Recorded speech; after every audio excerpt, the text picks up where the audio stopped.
Hello friends, I'm Kayla. Welcome back to my channel. I read 280 books in 2022. I would love to say this is all of them behind me. Unfortunately, after taking one single photo and then standing up to go stand with them for a thumbnail, the stack collapsed. So half of them are now on the floor behind. I have the physical capability, but not the mental capability to put that back together. So for my safety and the books and my mental health, we're gonna put them all on the floor instead.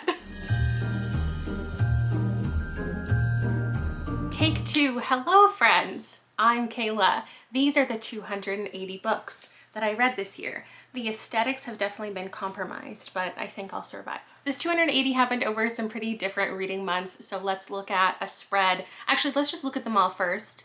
The photo that I originally took and then the one here, just to look at the stack because I think it's beautiful. And then we'll do a month by month look. So I did take a photo stack at the end of every month of everything that I read and I was holding them, so we can look at them side by side like that. There is some that aren't included, represented, and that's my romance reads. Because I was keeping that vlog series a secret, I didn't include them in these stacks or the stories that I posted every single month. So here's every month if we look at it like that, but then going back to the stacks, there are some that I definitely just forgot sometimes, but there's also 21 romance books missing, so we can allot those to each month wherever they fit properly. I read anywhere from 15 to 32 books in any given month. The smallest was in March at 15 books and the most was in August at 32. A normal month for me is like somewhere in the mid-20s recently. My best reading months were June, July, and November, where I read 7 5-star reads each month. And my worst reading month was October, where I only had 2 5 stars. Or August. August I only had 1 actually, even though it was my highest reading month. Before you feel too bad for me though, I did have 50 total 5-star reads this year. 50. So I thought I'd flash them all on the screen here now in case you want to take a screenshot, you want to see them all together. If our reading tastes align and you want to use this as recommendations. And then I'll also pop in a photo of high 4s because I feel right featuring those two because a lot of them were almost 5s, and that brings the total to 60 of like my favorite books of the year. This also doesn't include any rereads. These are just new favorite 5 stars for me. And here they are all organized by just that rating. I don't do 1 to 5. I do dislikes, likes, and loves. So like high 4s and 5s here, 3s and 4s here, 1s, 2s, and low 3s over here. And here are the percentages for those stacks now that I reorganized them. Some I just did by gut feeling rather than statistics. The things that I felt, even if they were a low 4, I wanted in the love stack. There were some low 3s that maybe shouldn't be in the dislike stack, but they felt right going over there.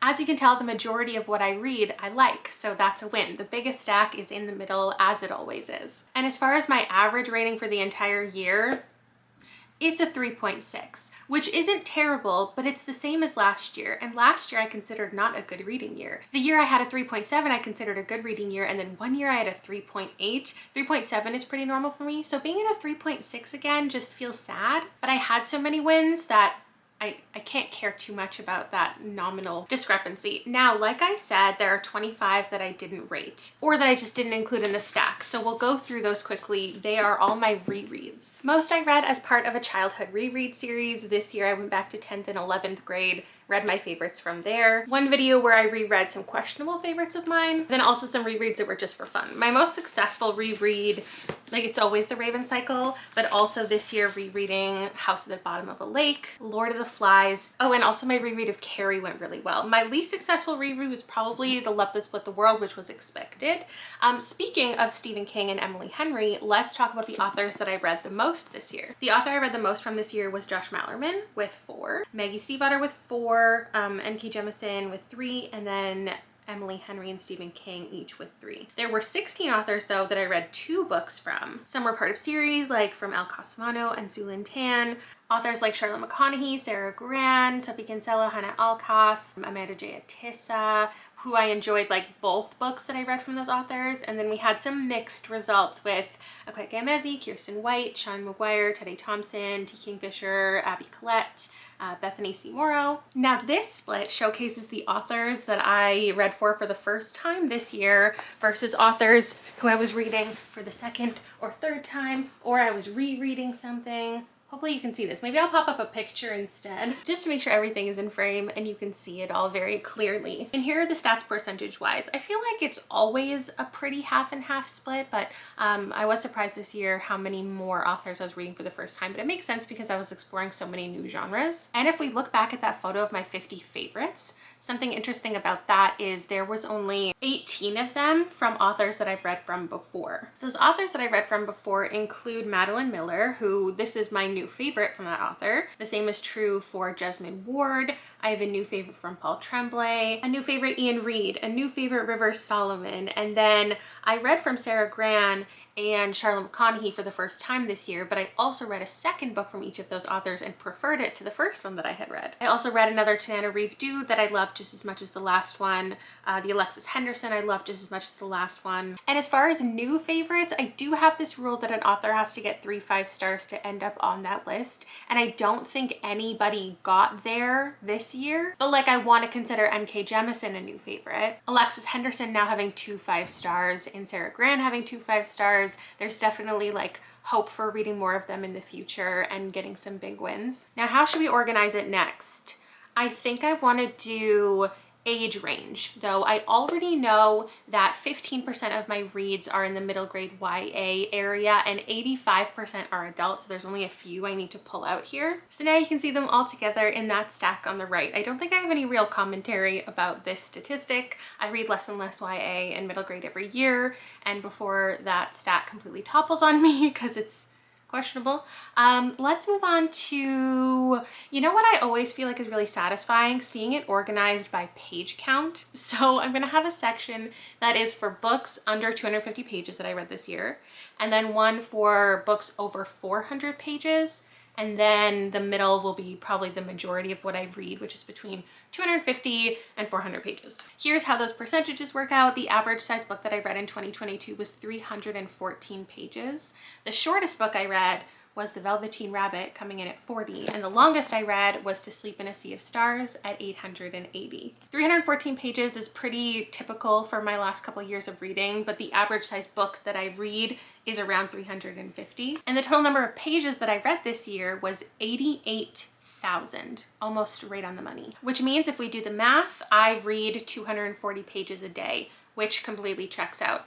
2 to 3 hours of reading every single day. Now I usually lay them out on the floor and I do like a big spread of just looking at all the books and the covers, but there's too many to fit in my living room, so I'm gonna do it digitally this year. I've actually been working on this graphic since the beginning of the year, which takes a piece of every single cover. So first we'll look at that. I just think this is really beautiful. The pattern is fun. You can see all the colors. And while I was doing that, I divided all of the books into the colors. So if we look at the covers, there's some red ones, there's a bunch of orange and brown, yellow and green, and blue and teal, purple and pink ones, that's my favorite, and then a lot of black and white covers. What's next? Maybe we should go by genre. So I'm gonna organize it into the contemporary stack, just general fiction, literary fiction, whatever else. Let's have a romance stack. Mystery and thrillers and horror and fantasy.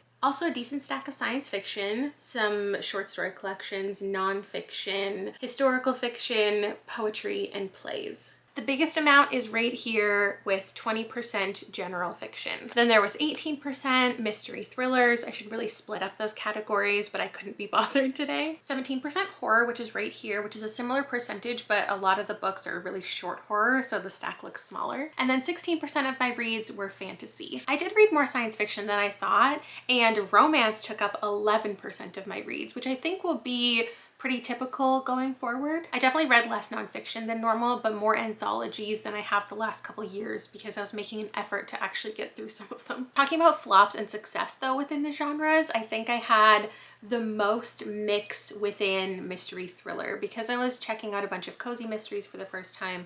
There ended up being quite a few flops and a decent amount of wins. The biggest flop, like technically, was romance because I ended up with like 5 5-stars by the end, but it was worth it, like getting through a bunch of stuff, reading some popular things, and getting more in tune with my romance reading. My favorite genre still remains like a general fiction with some weird magic ideas. And the reason that I read so few science fiction and nonfiction, even though I like it, is probably because I read ones that I typically like. I have a decent amount of success within it, and maybe I don't feel like I'm chasing the high throughout the year of like finding a good one. I also feel like I read less fantasy series this year, so let's take a look at some of the series that I did read. I completed one entire trilogy this year, one duology. I completed 3 series. I continued into 4 series. I started like 7 series that I probably will continue in and 7 that I probably won't. Exactly 100 of my reads in 2022 were 2022 releases. And then I have 180 books that are backlist. They came from, I guess we can talk about where they came from. So of the 2022 releases that I read, around 20 came from the library. You can see the little library tag right on it. I guess I re-reserve all of the books to do this video at the end of the year. But there were also probably 10 in here that I originally borrowed from the library, and then once I knew that I loved, I bought myself a physical copy. And then 18 of them were sent to me by either the author, publisher, or a company who works with a publisher to send out ARCs. And then yeah, the other 60 or so I bought brand new. A lot of them I got really good deals on because I wait until there's like a sale. Even my pre-orders, there's probably about 20 that I pre-ordered, and I used like the Indigo thing where sometimes they do buy 3 get 1 free, but it counts towards pre-orders too. And then looking at this stack, it's all things that came out before 2022, but a lot of them are probably 2021, so I probably did buy them just last year. But let's see, we've got the 25 rereads, so that I already owned. And between 30 and 40 of these are library reads that I need to give back. There's a couple that I think I'll buy myself, but not very many. 35 of them were books from my personal backlist, so books that I had owned, had in my TBR closet for like over a year, so I got to all of those. And then the rest of them were found this year, either bought new, mostly secondhand buys for books that I probably picked up for videos. In total, 75% of the books that I read this year were on my TBR, things that I picked, things that I was interested in. I slotted a lot of them into videos. I made videos around them. And then 15% was books that I didn't already have on my TBR. I wasn't already planning on reading, but then certain videos were being planned and the books were chosen by the videos. And then there's but I was totally down to read them.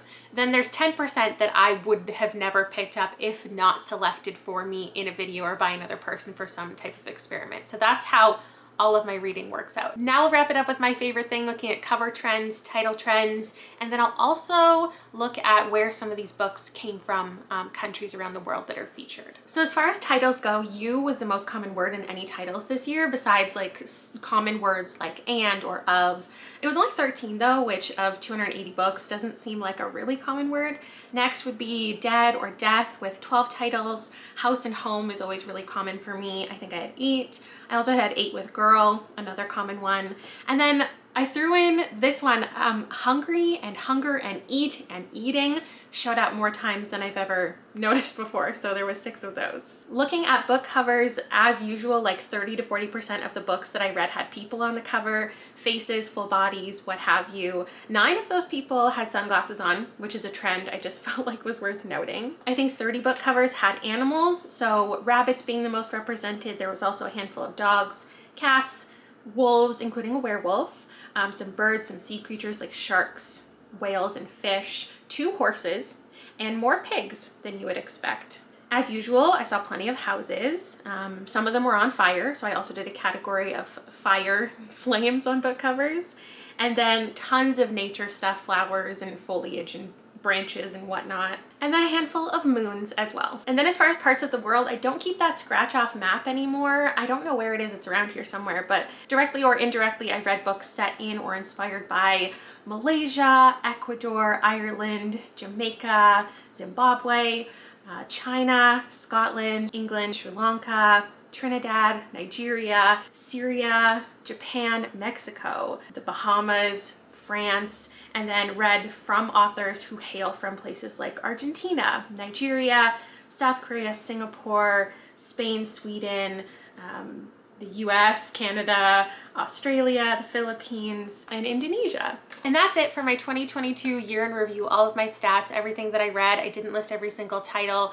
Not enough people, I think, went to the secondary video where I did that last year to justify making it. So if you want just a list of every single title that I read, there is the Goodreads page that you have access to, and you can see all of them. Thank you so much for watching. Let me know what stat you find most interesting, and then you can share your stats based on what you read this year. I'd love to hear, and I will see you next time. Bye.